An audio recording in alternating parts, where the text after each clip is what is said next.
My name's Paul Cody. I'm the head of the visitor attraction here at Westonbirt Arboretum, but I'm also part of the national team that puts on the concerts, the whole Forest Live tour. I was involved right from the very beginning. In fact, we put a few individual concerts on down at Thetford Forest when I was working down there, and that's where I first met David from DB Event Services. And yeah, we put on a Jules Holland and a classical concert. And thought, oh, this is all right. And after a couple of years of doing a few of those, we thought actually there's a potential to put on some more of these different venues, do a bit of a tour round. And we developed this package initially for 5 sites, then we stretched it to 6 and 7 different sites across the country. And it's proved very successful. We've had over 1 million people through our gates on our audience now. This year it's something like 120,000 people will come to one of our concerts. So it's been pretty successful now. Obviously it does have to make money because we can't subsidise it, but at the same time it is very much about awareness of the work the Forestry Commission does. It helps put money back into conservation projects and the like, things like that, but it's also trying to appeal to a different audience, people that wouldn't necessarily visit one of our sites, sort of younger people, maybe sort of more sort of specialist people, so it's to improve our appeal across a wide range. We have visitor surveys done for us by specialist companies, and we can track our demographics, so with the different types of people, where they come from, have they experienced the Forest Live concerts, would they experience another one, are they likely to come back to our sites, things like that. So we've got quite a significant amount of data, and we know from sales for the rudimental concert, for example, this year, that 66% of the customers are new to Forest Live. So we now know we're stretching into a slightly different market again. So we can track all those sort of statistics. So we're looking at a wide range of demographics. We used to appeal just to sort of the Radio 2 style audience. We're very much trying to spread that around, so we get a different types of audiences across the thing, so we can build a sort of a tour that will appeal. And some of the areas that we're in, the locality, there is some huge population, so you can't expect to get a lot of people come out. You have to mix and match it a little bit to make sure you get good sales. We construct it there's some individual artists will do just 1 or 2 venues. For example, Rudimental will only do here and at Thetford, but some of the other artists will do the whole tour. They will do all the venues. So Kaiser Chiefs are doing all the venues and so on like that. So we just sort of mix and match it a little bit. We try to get at least 2 artists to do every venue. Some venues are just 2 nights. Here and at Thetford are 4 nights. It's a model that works quite well for us with the infrastructure. Here at Thetford are quite big capacities. We are just under 10,000 is our maximum capacity. The other sites haven't got quite the infrastructure to be able to deal with that.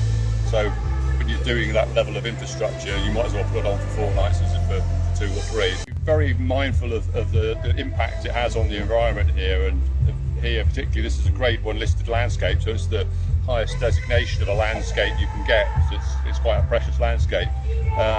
But we put in things like the track matting for the vehicles to move on. We've got infrastructure with roadways and stuff like that. So, and we look after the landscape very carefully. So, and at the end of, after it's all gone and put away, you hardly know it's ever been here. We're very much looking at examining our carbon footprint and sort of our impact on the environment. For example, for waste, it's a waste management company that collects it all and sorts it all remotely off-site, and they recycle 100% of the waste. So everything gets recycled or reused in one way or another. So things like that. This year we've introduced, for our tower lights and site lighting, and we've introduced LED lighting, so it uses a lot less fuel, a lot less power. The stage sets have been using LED lighting for the last couple of years, so again a lot less power. Looking at biofuels for the generators and things like that. And we're lucky in the Forestry Commission because we plant so many trees, we offset all the carbon anyway. What we're trying to do is create a fairly standard footprint for each of the sites. So David works for us as sort of the primary booker, he is production manager, so he's really our primary contractor. The Forestry Commission as such is the promoter. We take the risk and carry the financial can. He's contracted to do the booking, the production side of things like that, and we contract in the stage, the sound, the lights. It's our contract with them. But it's very much a team effort. David, as I say, has been with us right from the very beginning. So it's been a pretty important part of the product, and he's helped us develop that product. His specialist industry knowledge has really helped develop the product into what it is today. I'm David Barrow from DB Event Services. I've been looking after the booking of artists and the production for Forest Live since 2000. Forest Live has developed significantly in that it's sort of recognised now as a major summer promoter. We've moved from very humble beginnings technically to now big supernova stages, digital technology, and I like to think we're one of the best summer promoters. Unlike other promoters, I suppose you could say there is a genuine good cause factor here in that punters, when they buy their tickets, all the proceeds and profits from these concerts go back into the upkeep of our unique sort of habitats in the forest, which is, and that's quite a nice buzz for artists and us as technical suppliers. You could argue the Forestry Commission's been quite loyal to me. Thankfully, all of us contractors, including me, Pierce Hire, Sirius Stages, TourTech, Mojo Barriers, ShowMed, AP Security and Herring Events, we've all won our tenders. So the continuity has been quite extensive over the last 15 years and we've remained a team. And I think it would be quite different if you took an element out. It'd be interesting to see how that would work out for the Forestry Commission. But we're all very lucky. We've won our tenders and we're still here. New tenders were awarded to Sirius Stages last year, so they will now be our staging supplier through for the next 5 years, which is good news. And there will be other tenders rolling out in the next couple of years for lighting, audio, my services, etc. It's a simple system that we bring in. It's the same production goes to all 7 forest sites. So we set it up in 2.5 days.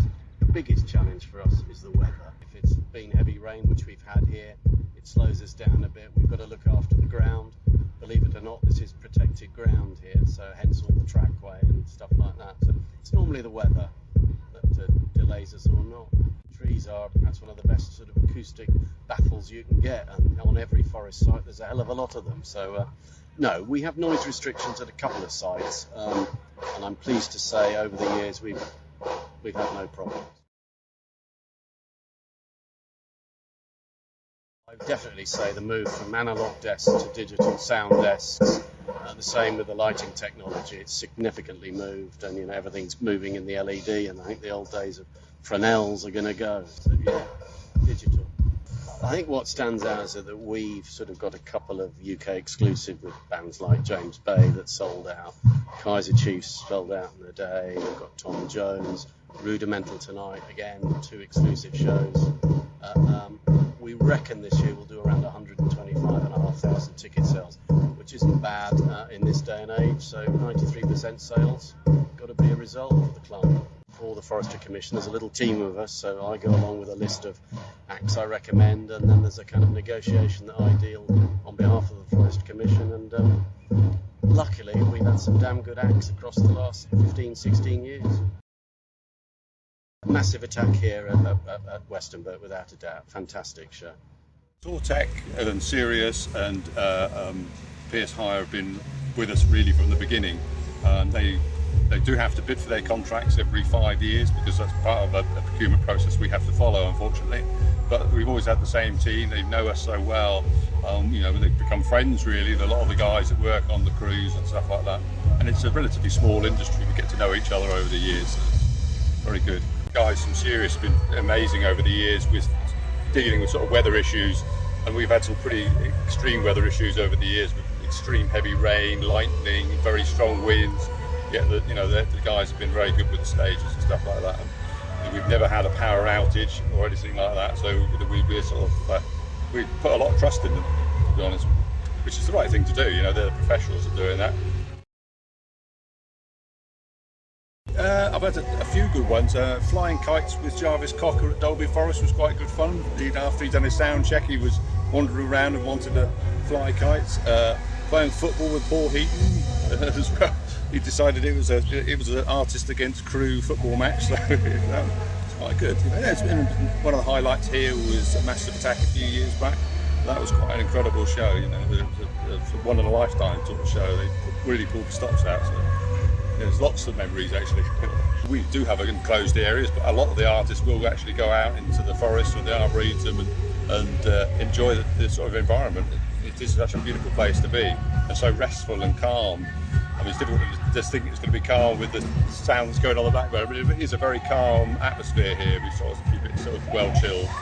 We're doing well. We're probably mid 80% across all venues. I mean, here we've sold out 3 out of the 4 nights, and we're 92% sold out for another one of the nights. So, we're all pretty well up there. And by the end of the show, the tour, we probably would have broken 90% across the board. So, pretty successful. We're really pleased with the way we do it. And we run our own box office as well. That's getting better and better year on year.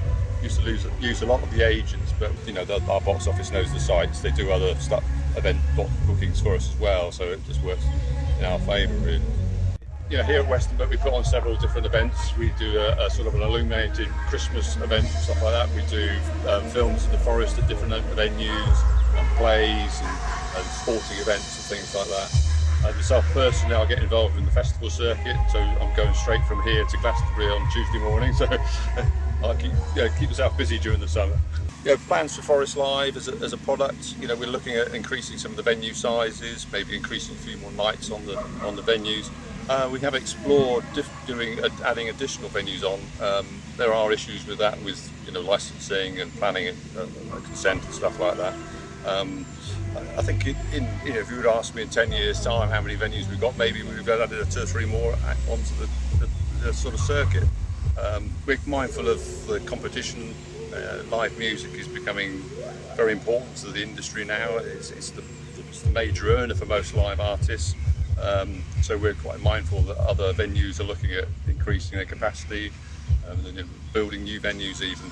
It's a shame really that the small venues are going out of business, but the big venues are sort of really looking at building up. So we've got to keep abreast of that and keep mindful of what the competition's doing and work with them really. I mean, a lot of the agents and that work across the board, so we need to work with them to get the right artists.